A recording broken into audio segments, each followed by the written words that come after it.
Right now, the United States is buying a roof for the sky.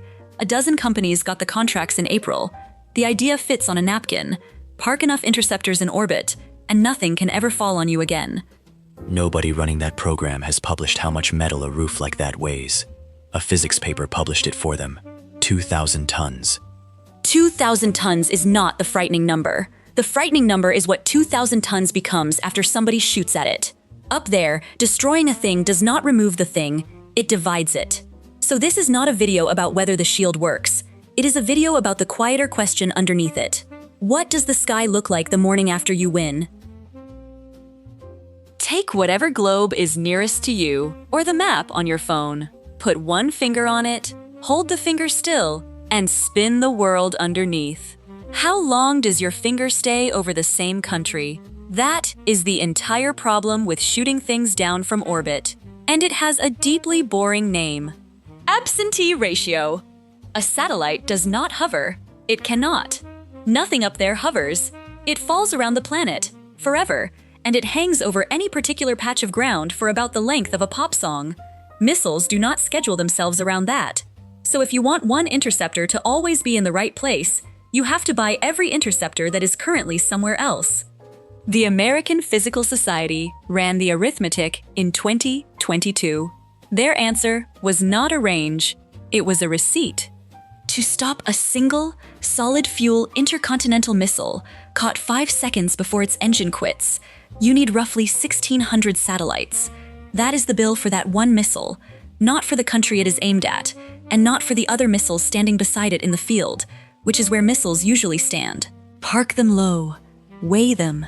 About 2,000 tons of hardware held above your head by nothing except speed. And the paper is polite about what happens when the enemy behaves like an enemy instead of a volunteer. The number more than doubles, and that is before anyone starts shooting back at the shield itself. Golden Dome does not have to look exactly like that. The architecture is not public. Nobody knows yet. Serious people are still arguing about what it will be, and 2028 is a date for a demonstration, not for a working shield, so anyone telling you the sky gets a lid in 2 years is selling you something. But whatever shape it lands in, it obeys the rule that paper obeys. A shield in orbit is not a shield. It is a coverage statistic, and coverage statistics are bought by the ton. Here is the part nobody costed. Space is already a contact sport. In March 2025, the Vice Chief of the Space Force stood up at a defense conference in Arlington and said it in plain English. His words, "We're also now starting to see our near peers focusing on practicing dogfighting in space with satellites."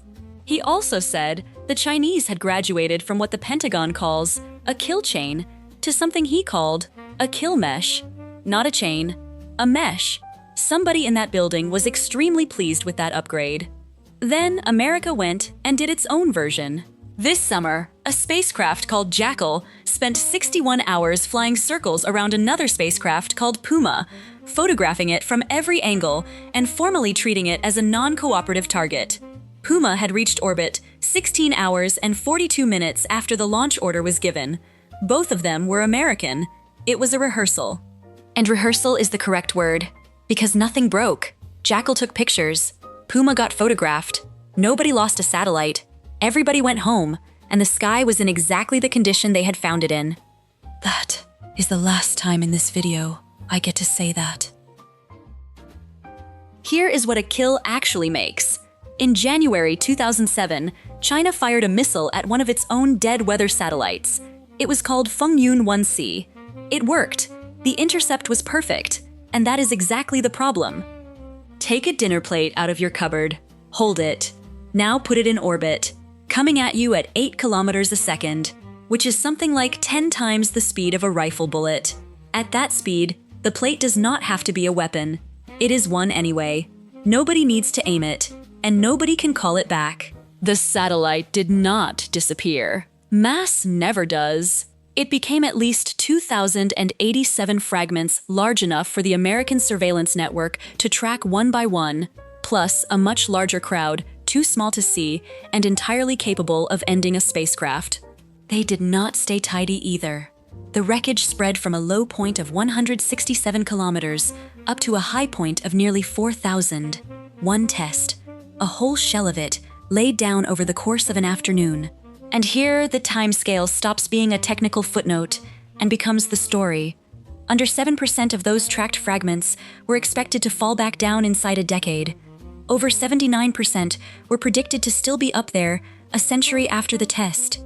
Read that with a calendar open. A weapons test carried out in 2007 put objects into orbit that will still be circling in the 22nd century, moving fast, owned by nobody, taking orders from no one currently alive and from no one who is going to be. Russia did the same thing in November 2021 to a dead Soviet satellite called Cosmos, roughly 500 kilometers up, about 1,500 trackable pieces, which is a phrase that badly undersells the afternoon. 7 people were living directly underneath.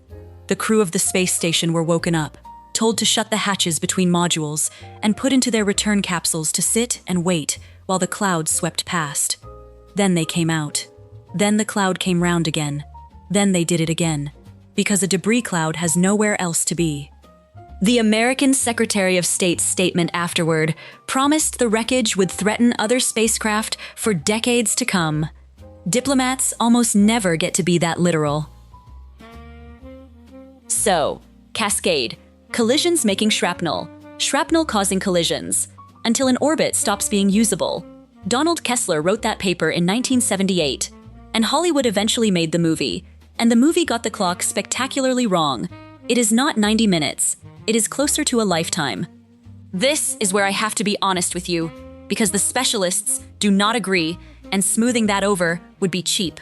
Mark Matney, at NASA's Orbital Debris Office, thinks it has already started. He calls the smash between an Iridium satellite and a dead Russian one the opening move. Then he adds, carefully, I don't think it's acute yet. Acute is doing an enormous amount of work in that sentence. Abhishek Tripathi, at Berkeley, disagrees flatly. His position? I don't think the syndrome has begun. He is not hedging, and he is not some fringe voice shouting from the car park. Vishnu Reddy, at Arizona, sits between them. He puts the fight where it actually lives. His words, the debate is about when it will happen, whether it is 5 years from now, 10 years from now, or 20 years from now. Now notice what none of them are arguing about. Not the direction. Not one of them says the trend runs the other way. They are haggling over a date, which is a strange thing to find reassuring. The models do not help your mood either. NASA's projections show the population climbing steadily, decade after decade, with no top to the curve. The European Space Agency ran the scenario where humanity stops launching anything at all, forever, starting today, and found the debris count would still more than double, because the objects up there keep hitting each other whether or not we participate. About 40,000 things are tracked in orbit right now. Around 11,000 of them are working satellites. The rest is junk. Nobody ordered it, and there is no returns desk. Which leads to the strangest sentence in modern weapons policy. The cleanest weapon in orbit is the laser. Not because it is gentle, it is not mercy. A laser does not shatter anything, so it blinds a sensor or cooks a circuit, and the satellite keeps flying, dead and silent and in one piece. No gravel. The target stays a single object, which is the kindest thing you can do to an orbit you still intend to use. That logic runs under every serious plan for fighting up there. Jam it, dazzle it, grab it and tow it somewhere useless. Anything at all except hitting it hard enough to break, because breaking it charges the bill to everybody, including you, for a century. Which creates a problem nobody wanted to solve. Who pulls that trigger? Nobody has answered that in public, and the thing that will need the answer is already being built. Set a timer for 10 minutes. That is roughly how long a satellite in low orbit can see a given ground station as it passes over. For the rest of the lap, it is alone, unless somebody has built a relay network to hold its hand.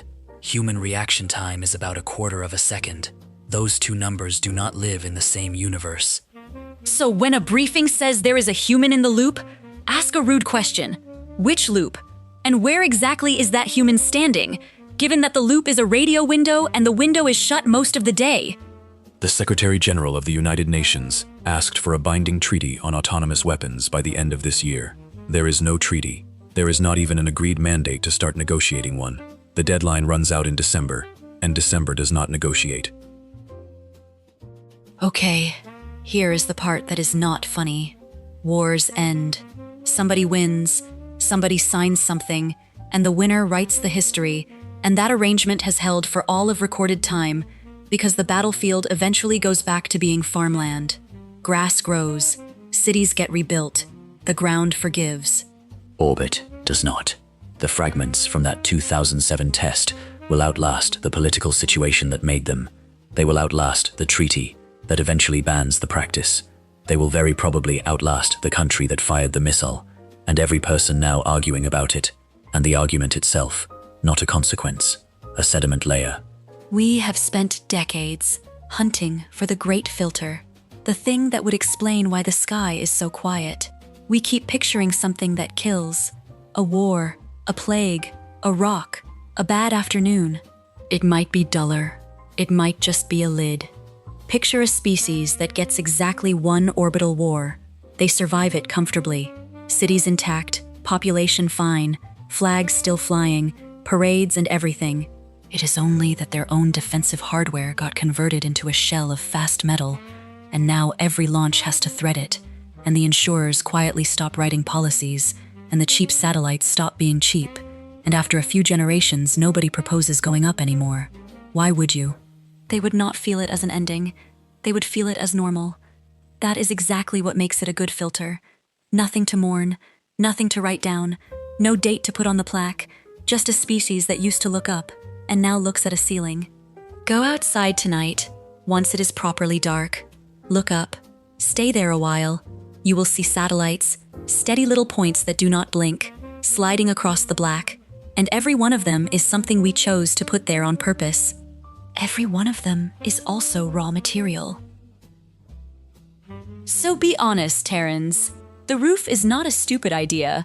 If something is falling on your house, building a roof is what a sane person does, and nobody in this story is a cartoon villain. It is only that this particular roof is 2,000 tons of metal moving at 8 kilometers a second, permanently, over everybody. And the first time anyone uses it in anger, the roof is still there. It is just on the inside. Until then, Terrans, keep looking up. The view is free, and it stays that way for a while yet. Next time, what actually happens when two spacecraft try to dogfight? And why the one who refuses to turn always wins?